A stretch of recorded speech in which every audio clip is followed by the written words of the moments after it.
The footage begins showing Officer Eric Stillman on his way to a shots fired call in the early morning hours of March 29th.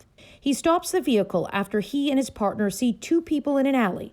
Stillman tosses one person to the ground and runs after the other. That's when the sound kicks in. Please stop! Stop right now! The footage is blurry and fast-moving. Show me your head! But you can see the person being pursued stops and starts putting his hands up as the officer fires a single shot.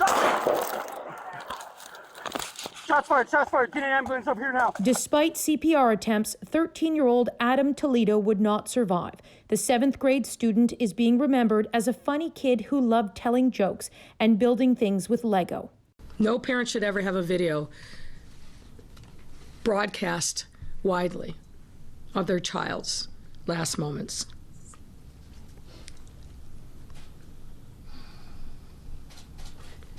Much less be placed in a terrible situation of losing their child in the first place.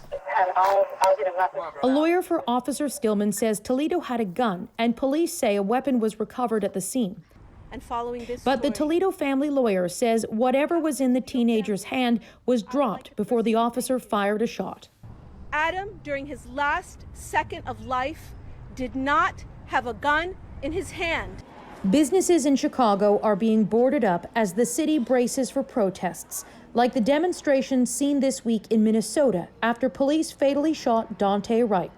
Former officer Kim Potter made a brief procedural court appearance on second-degree manslaughter charges in that case today. Even as our understanding of this incident. Aiming to prevent violence in her city, Chicago's mayor pleaded for peaceful expressions of grief. And we all must proceed with deep empathy and calm. Officer Stillman is on administrative duties for 30 days as an independent investigation continues. Katie Simpson, CBC News, Washington.